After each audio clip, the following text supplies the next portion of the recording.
en la década de 1970, dentro de toda la parrilla de emisión que hay en la televisión estadounidense, surge en el prime time, en la hora más vista de toda la televisión, un programa, un late night, que rompería todo tipo de esquemas. Night Owls. En este encontraríamos todo tipo de contenido, enfocado en las entrevistas, en el humor, para así amenizar los duros días de trabajo que los americanos habían tenido por la mañana. Este programa era el rey de la noche, era el momento de descanso de los americanos, era el momento de conectar la televisión y poner Night Owls. Sin embargo, poco a poco la audiencia fue bajando con la llegada de nueva competencia, llegando al punto de meter cada vez más escenas sensacionalistas para así aumentar un poco el rating, con momentos polémicos, con momentos de puro cringe, y no sería hasta el 31 de octubre de 1977 cuando Night Owls regresaría por todo lo alto con un capítulo especial de Halloween, un capítulo que nadie, os lo digo ya, jamás olvidará. Y es así como, amigos, amigas, arranca esta gran película, Late Night with the Devil, a través de un montaje del estilo documental, muy al estilo de Ciudadano Kane,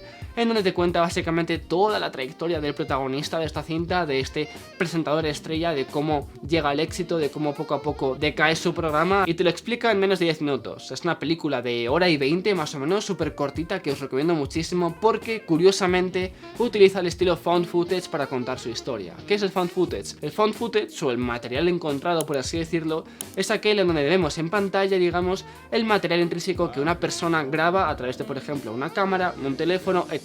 Los mejores ejemplos dentro de este formato, desde mi punto de vista, muy empleado dentro del terror, serían, por ejemplo, el proyecto de la Bruja de Blair y REC. Pues bien, lo curioso de esta película es que no coja gente grabando con el teléfono, que la imagen puede temblar o puede incluso llegar a marear, sino que te muestra de forma intrínseca el material original que se grabó dentro de esa emisión, de ese programa del 31 de octubre de 1977, de ese programa de Night Owls, en donde básicamente el presentador, el protagonista, acudirá a una serie de invitados para así, digamos, aumentar la audiencia. Primero acude a un vidente, después acude a una especie de mago y por último acude a una niña que está endemoniada. Y poco a poco veremos cómo el programa, a pesar de empezar con un buen pie, termina yéndose de madre con elementos de puro terror que son fantásticos, porque tú lo bueno que tienes es que al ver este programa intrínseco sabes que algo va a pasar, que algo va a ir mal, y poco a poco te lo van mostrando y jugando con esa dualidad de no, todo está bien, pero de repente algo acaba de explotar dentro del plató. Este juego, esta dupla me recuerda mucho, por ejemplo, cuando iba a casa de un colega a dormir de pequeño y nos contábamos creepypastas y de repente nos metía el canguele de por medio, nos daba miedo e intentábamos disimular de que no nos daba miedo, contándonos, yo que sé, chistes o de repente está por ahí el asesino, te va a matar o lo que sea, tal, ¿no? Entonces, ese nerviosismo dentro del terror, fingiendo que todo está bien, está muy bien plasmado en Late Night with the Devil, porque el esquema es muy sencillo, lo que sale en el programa lo vemos a color, mientras que cuando pasan la publicidad, es decir, en las escenas de pausas publicitarias,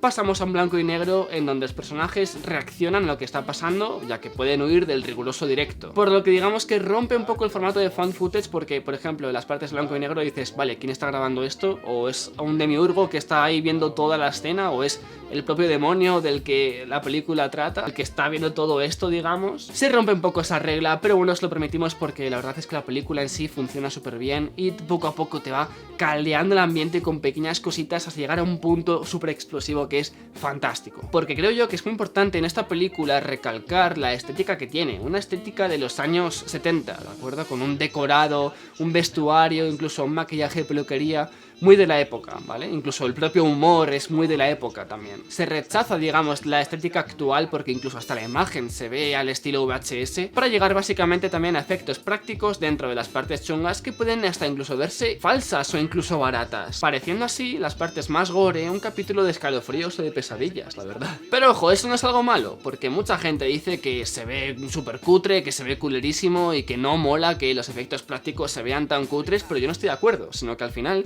yo creo que hacen que sea falso por un metalenguaje propio de que la televisión en sí a veces no sabemos qué es cierto y qué no, y aparte porque también creo que cumple mucho con los efectos prácticos de la época de los 70, ¿verdad? Porque a ver, la gente habla mucho, ¿vale? También ha habido una polémica dentro de esta cinta y es que se utiliza inteligencia artificial en un par de momentos, porque lo que ha pasado es que la han utilizado para crear un par de rótulos, digamos, de la pausa publicitaria. No la han utilizado para hacer un guión, no la han utilizado para reemplazar a un actor o por ejemplo una voz, voz, no, únicamente la han usado para hacer dos rótulos, los cuales son estos de aquí, que tampoco es que tenga mucho misterio. Mucha gente se ha picado con esto porque dicen que no se puede permitir que la inteligencia artificial reemplace el trabajo de gente, pero pensad en cuánta gente ha sido contratada para hacer esta película y pensad a cambio en cuántos puestos de trabajo hipotéticos se han quitado por hacer dos rótulos con inteligencia artificial. Simplemente creo y quiero pensar que los directores lo han hecho así con inteligencia artificial para probar un poco, ver cómo funciona y no para otra cosa, porque diseño de producción anda que no tienen para hacer el vestuario y lo bien que les ha quedado además, o sea que no tiene sentido como tal. Pero bueno, con esta película mola mucho esta disyuntiva que se hace entre qué es real y qué es actuado, porque como tú como tal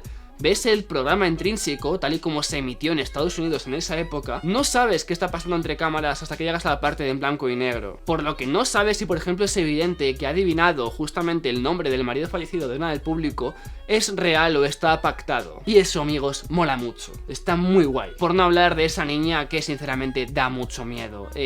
Cuando mira a cámaras sabiendo qué cámara están pinchando justamente en la parte de realización, me parece una locura, porque de verdad da miedo, te mira directamente a los ojos y intimida de alguna forma, ¿vale? Y toda la parte esta del exorcismo y demás está brutal, para básicamente llegar a un final que de nuevo rompe la regla del found footage, pero que a su vez no molesta porque tiene sentido dentro de la historia y tiene sentido para el personaje protagonista, para este presentador estrella. Que de hecho tampoco lo he dicho, pero este presentador es uno de los protagonistas de The Boogeyman, esta película que salió el año pasado, que también hicimos un par de vídeos en el canal, que está muy guay. Por lo cual digamos que esta película yo creo es un análisis al sensacionalismo televisivo y a la decadencia de un pobre hombre aplicado como temáticas dentro del género del terror. Como él quiere recuperar la fama, no importar el coste, cómo él quiere recuperar audiencias, cómo el productor también está de por medio haciendo de abogado del diablo. Buen chiste. Simplemente muy buena película que de verdad recomiendo mucho por su uso inteligente de found footage, aunque rompa un poco la regla, y los diseños de producción, vestuario, maquillaje y peluquería, los cuales son fantásticos. Es una película súper inmersiva que de verdad recomiendo a más no poder. Así que si la has visto, déjamelo en comentarios, y si quieres verla también déjamelo en comentarios.